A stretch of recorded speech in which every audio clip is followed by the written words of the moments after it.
Hello Peter, this is the video for the testing of your harness. So this is the LS400 96 and 97 1UZ non-VVTi, and it's a plug and play into an IS200 using the J160 6-speed manual gearbox. So first of all, obviously you can see it's a completely brand new harness. Everything is new, everything is labeled up for you. So obviously nice and easy to set up on the harness itself, on the engine itself. And to test, obviously we've got coils plugged in, we've got idle control valve plugged in. The whole thing is plug and play. So as you can see from here, grey, black, and the white blue plug over there.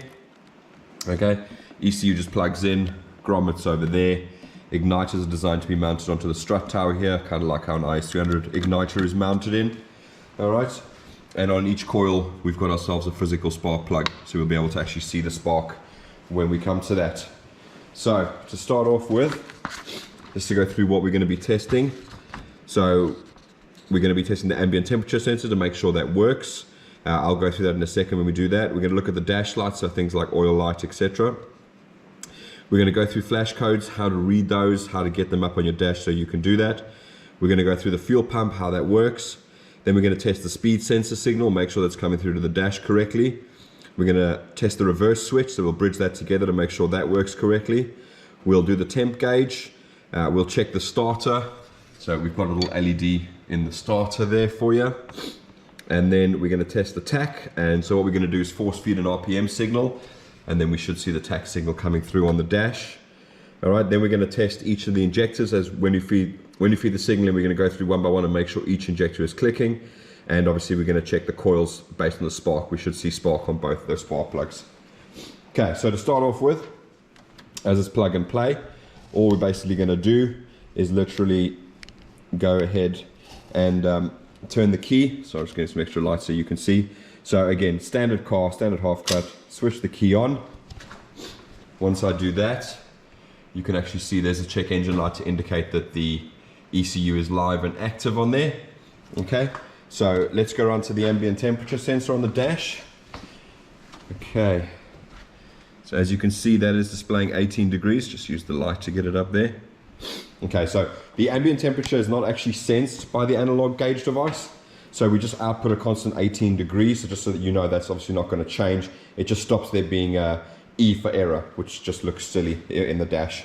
All right, so moving on to dash lights. Obviously we've got the device is obviously transmitting via MPX, and it's going to be transmitting the data to the dash. Now the alternator light is automatically done. So basically when the voltage drops below 11.8 volts, boom, the battery charge light will come on. What we're going to do now is for the oil light. So here's your oil pressure. See if I can get in close there. Yeah, labeled oil. All right, so all I'm going to do is I'm just going to earth this out onto the block here.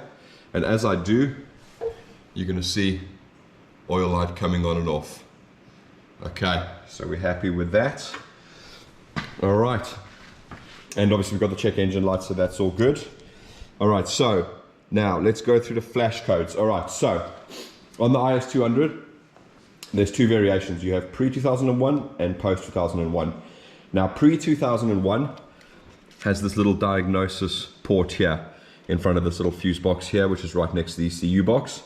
Now, if you do have this one, you can actually do the flash codes from here. Okay, so if you just have a look, let me see if I can shine a light in there.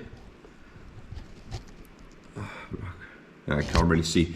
Okay, so in here is labeled up. So E1 is a ground, and TC is the trouble codes. So basically, if you look at what I've got here, there's the E1 over there, and then you've got three terminals over here, 1 and 2 on this side, and then the one in the middle. So that is TC.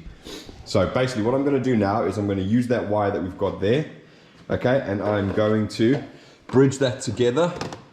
And what's going to happen is the check engine light's going to go off. So I'm just going to hold that there. Just make sure I'm focused in on that. Okay, so you see it's gone off. And now it's going to read codes. So we've got 1, 2, 1, that's 21. 1, 2, 1, 2, 3, 4. That's 24 because of math.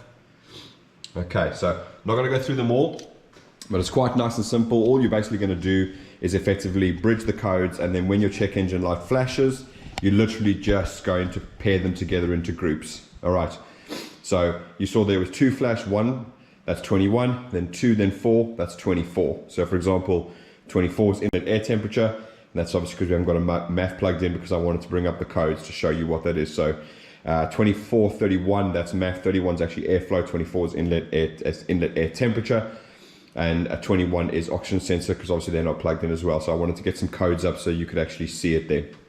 Okay, so the other way to read the flash codes is literally via the OBD2 port.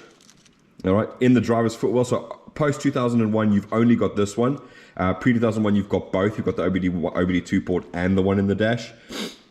So as you can see, 4 and 5 are earths because they're white with a black tracer, and then number 13, that's TC. Okay, so you just bridge 4 and 13, boom, and you get the exact same thing. Your dash will flash. You can read those codes. We've got all of those codes printed out, ready. So as soon as you need it, you can just give us a shout, and we can send that all over to you. And yeah, you can quickly diagnose a fault as soon as it's there. Your check engine light should only come on when there's a fault. So it will go off when it started, and obviously then it will come on if there is a fault to go from. Okay, so moving on now to the fuel pump. Yeah, that's our next one. Okay, so I do have a very good video on the fuel pumps and how they work. Your particular model, it is controlled via the ECU. So don't just go with that whole setup. So in other words, it's not going to prime when you turn on the key, when you turn the ignition on. It's only going to work when it gets a starter signal and when the engine is physically running. What I've done here is I've actually got 2 little LEDs, and it's hooked up to my temporary fuel pump supply. So that LED is going to come on as soon as we actually go to crank it. And obviously when I feed the RPM signal, you'll see that one will come on as well. So that's absolutely fine. Okay. So now moving on, we're just going to do the speed sensor and reverse switch, and then we'll do the temp gauge after that. So what we're going to do here is we've got your gearbox harness. This is your speed connector, 3-pin, goes in the back of the gearbox. So what I'm going to do is, it's a test we do because it's obviously pin 1 is 12 volts, pin 2 is ground, and pin 3 is signal. So I use the whole plug, and that tells me that power and ground are working as they should do. So I'm just going to quickly put it into test mode where it'll output a signal. Okay, so that's correct. Right, so all I'm going to do now is use this device. I'm going to force feed a signal in, and as I do, you're going to watch that speedo shoot up. So as I do that, boom. Okay, so that tells me the whole circuit for the speed sensor is correct and working. So obviously I'm happy with that. I'll just leave that in there for now. Okay, so for the reverse, it's nice and simple. There's your reverse connector, obviously labeled up. And effectively all I'm going to do now is I'm just going to bridge these together. So if you just give me a minute to get that in. That's what she said. Okay, so as soon as I do, and there's the annoying IS200 reverse beeper. Sorry. Get that in there properly. But there it is. Hopefully you can hear that. Okay, so we are happy with that. Now, in regards to the temperature, the analog device was created so that you could fit any engine into the IS200. So it is adjustable on the temperature side. I do have another video. Please feel free to look back. It'll tell you MPX device coolant temperature adjustment. I go through exactly what you need to do for that. So I'm just going to go through exactly how it works now so you can see. So at the moment you see it's obviously showing as no temperature. Okay, so this is your temperature probe for the gauge. It's a single wire one that sits here. There's your one for your actual ECU. Okay, so that's that one over there. So if this loses signal, so remember this is actually earthed out through the block where it's bolted into. So as I pull it out, you're going to see that's going to shoot up to hot. Okay, so if your temperature gauge shoots up to hot, first thing you want to check is just make sure that this sensor hasn't failed. All right, because if it fails and it breaks this connection, then it's going to shoot up to hot just to sort of give you a warning and say, hey, something's not right here. Yeah, so rather than just going ice cold, it goes to hot. It'll hopefully grab your attention and go from there. So the next step that I'm going to do, and I do apologize guys, I'm sniffing, it's hay fever season and luckily it's raining today, so hopefully that's going to go away, but I do apologize. I know it can be annoying to some people, just bear with me. Okay, so what I'm going to do now is I'm actually going to physically heat up that temperature sensor, so just bear with me. And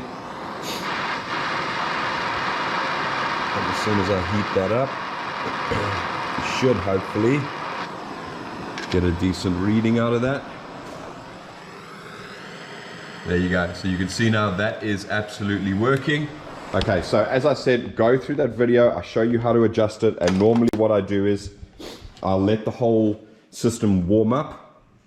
And then because your fans are controlled separately, they're controlled via their own thermal switch in the radiator. Let them come on, let them cycle 1, 2, 3 times on, off, on, off, on, off.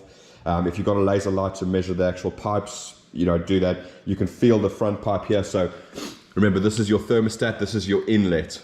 So this pipe coming down to the bottom of the radiator, that's going to be your coldest pipe. So once you feel that and that gets nice and warm, that means the thermostat is open. That means it's obviously above 80 or whatever degrees. So you should be in sort of the region of where you are. Once the fans cycle 2 or 3 times, then you know your operating temperature. Adjust the device and get your temperature gauge to sit in the middle there. And then from there, let it cool down and you'll start it up and you'll see it'll work from there. Okay, so that's all of that done now. So what we're going to do is move over to the stuff like the starter, the tach, the injectors, and the coils. And I haven't got on yet, but we're going to do the IACV as well. So first thing I'm going to do is I'm actually going to show you as best I possibly can the level of the IACV. Okay, so this is basically in its resting position. Obviously, I've been testing the harness before now, so it's gone to its resting position, which is open. Understandable, when you go to crank the car, that needs to be open so it can start up.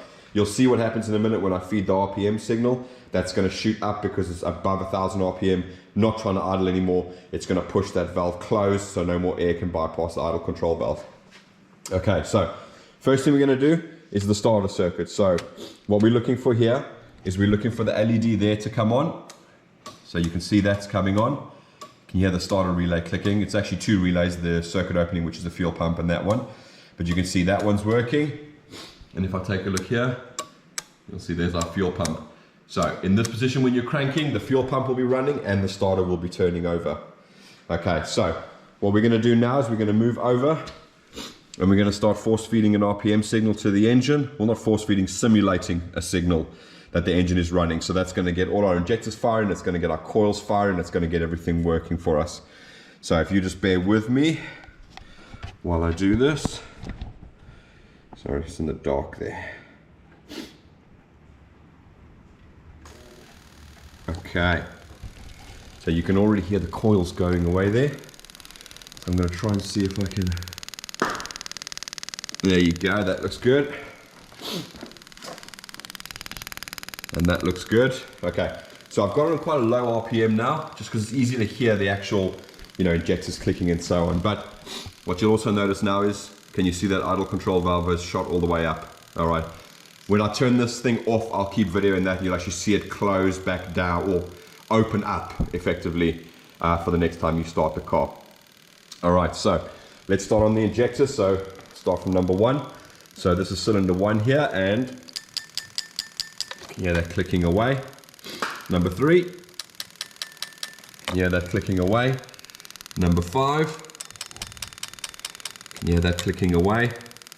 Number 7. Yeah, that clicking away. Let's go here to number 2. Yeah, that clicking away. Let's go to number 4. Yeah, that clicking away. Go to number 6, clicking away, and last but not least, number 8, and you can hear that clicking away. All right, so we're happy with that. The coils are working, all 8 injectors are working as they should do, and secondly, you can actually see the fuel pump is now running. Because the ECU's got a crank signal, it's happy, it'll keep the fuel pump running, all right? So, what I'm going to do now is, and I hope I can catch this, I'll have to go to a slight angle, but as soon as I kill the signal to the engine, sorry I've got lights in the back, I'm going to try, as soon as I do that, There you go. Okay, so what the system basically does is it obviously keeps the power live for a few seconds after you. It'll do exactly the same thing if you were to switch the car off. It'll stay on for a few seconds, let the idle control valve reset. What you'll also notice is that your fuel pump will keep running for a few seconds afterwards. Obviously these standard cars run a sort of a dead-end system, so they just want to build up fuel pressure before you shut off, and then obviously the next morning you're supposed to come in and be able to start the car up, and there should be fuel pressure there already, hence why they don't prime. Okay, so in terms of fitting, nice and easy. You've got some sort of mounting points here. On the other side, you've got some mounting points as well there. You can use P-clamps to hold it down. You can use P-clamps at the back here. You've got one earthing point at the back there. That'll bolt onto that cylinder head over there. Then you've got your sub harness, which is a separate harness. So that's your starter and your two knock sensors. They are labeled K and K1, K and K2. Now, K and K1, K and K2 refers to bank 1 and bank 2. So if you are unfamiliar, bank 1 is the left bank. So remember, you're looking at it from behind the engine. So that's the left bank over there, passenger side. The right bank is over here. So this is K and K2. That is K and K1. And it's also identifiable because bank 1 has cylinder 1, bank 2 has cylinder 2. All right. So that's that sorted out. So you just drop the whole harness on. This will obviously come down into here. You've got your front section that goes down along here, and that goes off to your coil, which is over there. And then it comes down to your crank sensor, which obviously lives at the bottom here. Then on the other side, you've got it going down, and you've got like your plug for your alternator, which is here. And obviously your oil pressure also comes down this side. And your lambda sensors both come down the front now and shoot down the back. So previously they used to go on the left bank side, they used to go through the actual a little heat shield onto the exhausts. Obviously we noticed people weren't using those heat shields, so we decided better option to go is just to bring the lambda sensors down the front side here and then take them back along there, so they are nowhere near the exhaust. So they go right down to the bottom, run them along the basically where the sump joins the block on both sides, and they'll hook into the two lambda sensors over there. So those are the only two lambda sensors that you need, and that's the only ones you're going to plug in, and they are in the main exhaust manifold. This is obviously a plug for your lambda sensor. This is a plug for another lambda sensor. All right. In terms of other cables that you're going to have, obviously you've got your main starter cable, which is going to come from underneath the inlet manifold. It's going to go to the positive of your battery. You're going to have your alternator, which is going to have a thick cable that's going to run down along the subframe there, and it's going to attach here into your fuse box, which is next to the battery. So that's your feed. That's what the 120 amp fuse for is for the alternator. So if anything goes wrong, it will blow up. Don't connect your alternator to here, because then you've got no protection against that. Okay. And then you've got your earth. So your earth comes from your battery negative, goes down here underneath the battery, bolts to the chassis in the middle here, comes down along here, and you can actually see my, well, hope not really. Anyway, so run the cable down here. I usually use a little channel where there's a sort of dip in the exhaust. I'll run it down there and then run it to the block and just bolt it to the bottom of the block. And then normally what I would do is I would use this earthing point here and run one to the cylinder head. All right. So just for reference for a second, I know this is a 1UZ block, but you obviously have these M8 holes. So this is going to be the one that you're going to use for your harness. You've got another one open there, and you've got another one open on that side. Just pick one of the two. Run the little sort of standard IS200 earth cable that came on your engine. All right. And nice and easy in here, you've got your two plugs that remain behind in the IS200 when you pull the engine out. You've got your three plugs over there. You can tuck that away nicely underneath there once you finish adjusting it, and everything will fit nicely underneath the cover. Okay. And oh yeah, I was going to say, we also get the AC to work. So you do have all the wiring for the air compressor pump. Okay. So obviously you're just going to come here, and then I'm going to turn the fan on. Sorry.